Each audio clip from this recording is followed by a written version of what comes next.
Hello, everyone, and welcome into Fridays with Phil. I'm Phil Mayo, and I would like to share with you 5 minutes of biblical insight to help you along the way. If you enjoy the content, please be sure to subscribe. I'm coming to you today from the campus of the Pan-Africa Theological Seminary in Lomé, Togo, where Jolene and I will be spending the next few weeks. Following the transition passage of Revelation 8:1-5, the seven angels sound the seven trumpets, which span chapters 8 through 11. As we saw between the sixth and seventh seals, there is an interlude or pause between the sixth and seventh trumpets, located in chapters 10 and 11. The trumpets are in a 4+3 pattern, with the first four trumpets announcing judgments on creation, and the last three announcing woes on the inhabitants of the earth. With the opening of seal 5, the martyrs under the altar asked, "How long, sovereign Lord, holy and true, until you judge the inhabitants of the earth and avenge our blood?" God's response is found in 8:13. Woe, woe, woe to the inhabitants of the earth because of the trumpet blasts about to be sounded by the other three angels. As a result of the first four trumpets, 1/3 of the trees and grass is burned up, 1/3 of the seas is turned to blood, 1/3 of the rivers and springs are made bitter, and 1/3 of the sky is turned dark. As can be seen, these judgments impact all areas of creation.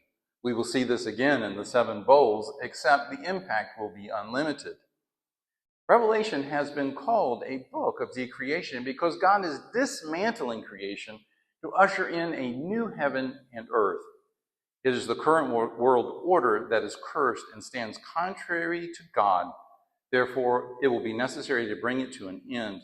We will not only see the destruction of creation, but also of Babylon, the current world system, in favor of God's kingdom.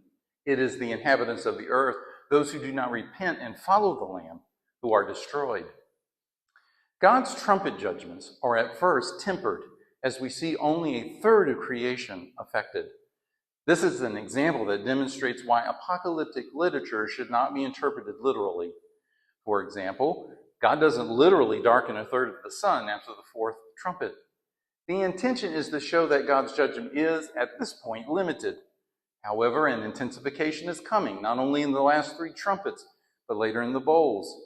In addition, the darkening of the sun is a classic judgment image from the Old Testament. It has been frequently noted that both the trumpets and the bowls hold similarities to the Exodus plagues. We see water turn to blood, the sun darkened, and the presence of locusts. With the Exodus plagues, God demonstrates his power and glory in delivering his people from their oppressors. Revelation has a similar theme of God's people who are being persecuted and crying out for deliverance against a world system that oppresses them. The presence of this theme in Revelation should not be surprising, as it is a theme used throughout the Old and New Testaments. After Israel is exiled to Babylon for its disobedience to God, the prophets prophesy a return from exile using Exodus language. For example, an Isaianic passage used in the New Testament prophesies this return from exile accomplished by the Messiah. A voice of one calling, "In the wilderness, prepare the way for the Lord. Make straight in the desert a highway for our God." Of course, in the New Testament, Jesus is our Passover lamb, also reflected in Revelation 5, who has accomplished our exodus from sin. Thus, Babylon is used in Revelation for the world order that must be destroyed in order to set God's people free.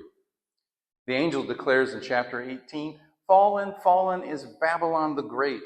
She has become a dwelling for demons and a haunt for every impure spirit. Come out of her, my people." Next week, we'll continue our discussion of the seven trumpets, and particularly the final woes. Won't you join me? Thank you, and God bless you.